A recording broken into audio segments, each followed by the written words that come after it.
Dikala kita mengharapkan ini adalah tiga mata pertama yang sebenarnya wajib kita miliki pada perlawanan tentang immigration ni, tapi di sebaliknya kita telah mempersia-siakan peluang tersebut dengan hanya membawa pulang satu kali lagi satu mata untuk di saingan Liga Super. So basically kalau mau cerita pasal Raja Seri ni, kalau aku tengok sekarang ni Sabah FC berkedudukan di tanggal ke-10 selepas 7 perlawanan, mengutip 4 seri dan 3 kekalahan, dan jumlah 4 seri itu adalah yang terbesar dimiliki daripada kesemua klub yang berada di saingan Liga Super.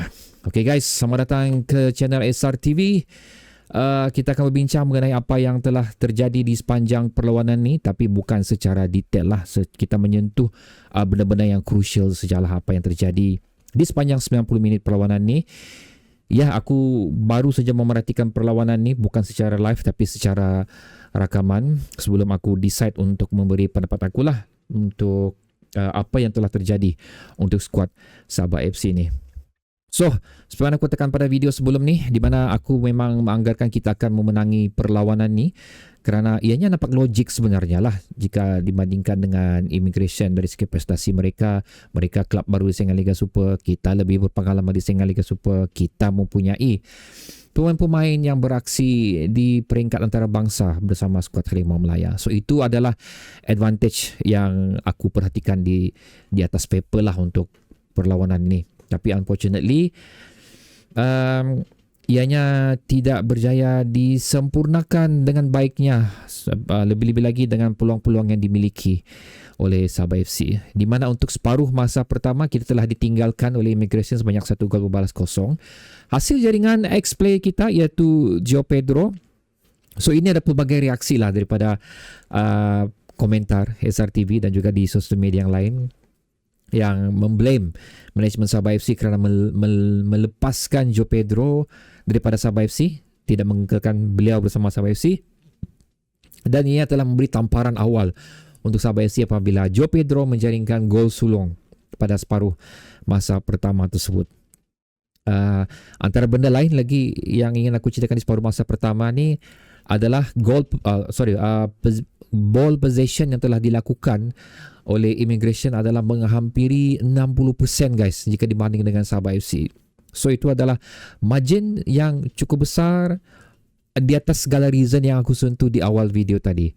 Macam seolah-olah dia terbalik pula di antara kuda pasukannya. Seolah-olah macam Sabah pula baru join saingan Liga Super ni, Immigration pula seolah-olah sudah lama bersama beraksi di saingan Liga Super, dan seolah Immigration pula memiliki pemain-pemain yang berpengalaman. Itu yang aku saksikan di separuh masa pertama ni, dan seperti biasalah penyakit Sabah FC lah. Pada perlawanan sebelum ni pun penyakit Sabah FC adalah tidak mampu untuk mengawal perlawanan, tidak mampu untuk merencana gerakan-gerakan yang berbahaya. Walaupun ada beberapa 2-3 percubaan yang dilakukan, tapi still ianya tidak mampu untuk mengganggu gugat lah benteng pertahanan Immigration di sepanjang 45 minit separuh masa pertama tersebut. Apabila masuk separuh masa kedua, tapi kena ingatkan juga separuh masa pertama tu Immigration bermain dengan pressing yang cukup bagus, membuatkan kita memang susah untuk melarikan bola, membawa bola dan juga memasing bola kerana terlalu cepat pressing yang dilakukan oleh Immigration hingga player-player kita agak lambat untuk membuat reaction dan juga memberi support kepada pemain-pemain Sabah FC. Itu yang aku lihat kenapa kita gagal, sangat-sangat gagal pada separuh masa pertama. Pada separuh masa kedua, aku dapat perhatikan Immigration macam seolah-olah sudah merendahkan intensiti permainan mereka, dan benda tu telah diambil sebaik-baiknya oleh Sabah FC lah apabila terciptanya gol pertama yang telah tapi itu situasi agak kelengkabut jugalah yang telah berlaku di hadapan pintu gol Immigration, di mana dua atau tiga percubaan telah dilakukan dan percubaan terakhir tu berjaya disempurnakan oleh Stu Wilkin. So ini adalah merupakan bilang orang satu peluang yang terhidang dan telah disempurnakan oleh berjayalah daripada pemain kita, kerana seperti mana aku katakan pada video sebelum ni, especially yang video waktu menentang Kelantan tempoh hari, Kelantan mempunyai ball possession dan chances creation yang cukup banyak jika dibandingkan Sabah FC, tapi kita lebih clinical di bahagian hadapan. Itu. So, tak kisah berapa banyak percubaan, berapa banyak peluang kau ada miliki, tapi kalau kau tidak clinical berada di bahagian hadapan, ia tidak akan diterjemahkan kepada gol. So, itu adalah benda yang terjadi untuk Sabah FC asal daripada goals tu, dan juga gol yang telah dilakukan oleh Sifu juga pada perlawanan ni membuatkan kita berjaya untuk lead Immigration sebanyak 2 gol berbalas 1. Tapi kamu kena ingat sekali lagi, penghasilan 2 gol yang dilakukan oleh Sabah FC ni, corak permainan Immigration tidak sama seperti mereka tampilkan pada separuh masa pertama. Selepas gol kedua Sabah FC lakukan, barulah Immigration mengembalikan intensiti mereka dengan membuat pressing kepada pemain Sabah FC. Agak lama jugalah. Pasal ini adalah kelebihannya apabila kita mampu untuk menjaringkan gol awal, dan kedua mampu memberikan jumlah gol yang berbeza. It's just imagine lah kalau perlawanan itu menjadi 2-0, mungkin kita akan mampu bertahan dengan lebih tenang. Tapi oleh kerana kedudukan 2-1, dan aku yakin Sabah FC target untuk mendapat kemenangan pada perlawanan ini, menyebabkan kedudukan 2-1 tu amat sukar untuk dipertahankan, dan ianya akan menjadi pressure lah untuk defender Sabah FC. Dan ianya telah terjadilah apabila gol penyamaan telah dilakukan oleh pemain Immigration. Bagi aku itu adalah merupakan satu, dia bukan aku katakan gelecikan, tapi larian yang mudah dilakukan oleh pemain Immigration yang memberikan beliau ruang untuk memberikan tendangan yang tepat ke penjuru gawang Sabah FC. Damien Lee memang terdiam dengan percubaan tersebut, tapi again ruang dan masa larian, maksudnya dia ada masa untuk memplacing bola tersebut sebelum membuat tendangan tepat ke gawang. So itu adalah kesilapan yang dilakukan oleh pemain nombor 70 Sabah FC. Ini memang pemain yang bagi aku tidak mempunyai pengalaman yang cukup besar lah bersama Sabah FC, tapi dia sering kali digunakan sekarang ni. Again, aku memuji pemain nombor 70 ni, tapi unfortunately dia tidak melakukan tanggungjawab beliau dengan bagus lah untuk menghalang larian daripada pemain import yang telah dilakukan oleh pemain import Immigration tu lah. Semuanya menyebabkan kedudukan menjadi 2-2. Dan ada juga beberapa peluang lagi telah dimiliki oleh Sabah FC pada selepas Immigration menyamakan kedudukan ni. Terbesar adalah jaringan yang dilakukan oleh Aidin Muyajid. Aku menyangkakan benda tu gol lah, pasal kalau kamu tengok dari segi, pasal of course bila perlawanan diberhentikan, VAR dicek, kita akan memerhatikan offside tau. So bagi aku barang tu tidak offside.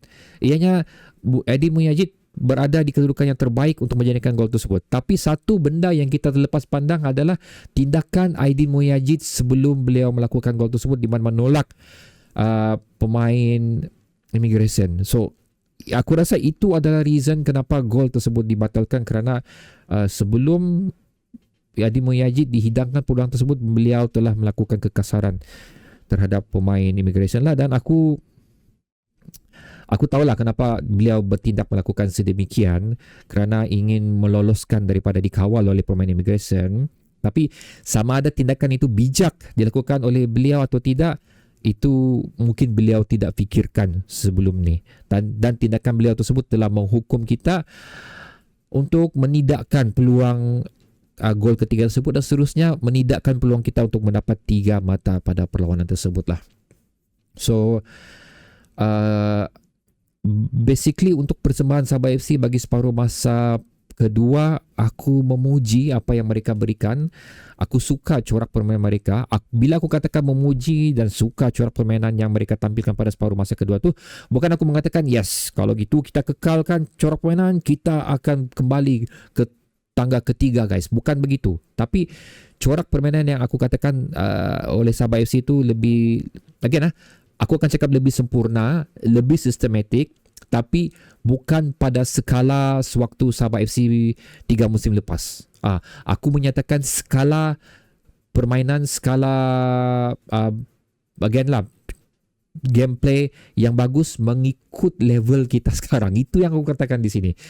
So it's a good improvement benda tu, sekiranya boleh diteruskan pada perlawanan yang akan datang. Tapi again, aku merasakan kenapa kita boleh melakukan sedemikian adalah kerana satu pressing yang sudah tidak konsisten dilakukan oleh pemain Grayson kerana mereka sendiri sudah penat.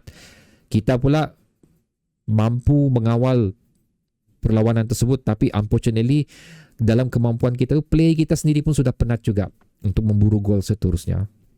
So guys, itu basically adalah antara benda-benda yang aku perhatikan dan ingin aku sentuh di video ini jugalah, dan aku tidak berniat untuk melanjutkan lagi perkongsian ini kerana aku ingin memberi peluang pula kepada anda untuk berkongsi pendapat anda, pandangan anda terhadap perlawanan ni, hasil pemerhatian anda sama ada di highlight perlawanan ataupun di sepanjang 90 minit perlawanan menentang Immigration ni. Sekali lagi, aku kecewa kita miss opportunity untuk mendapatkan 3 mata, tapi walau macam mana pun persembahan separuh masa kedua tu sekiranya boleh dikekalkan, ianya boleh membantu kita lagi lah untuk mengharungi perlawanan yang seterusnya. Jadi okay guys, bertemu lagi di video seterusnya.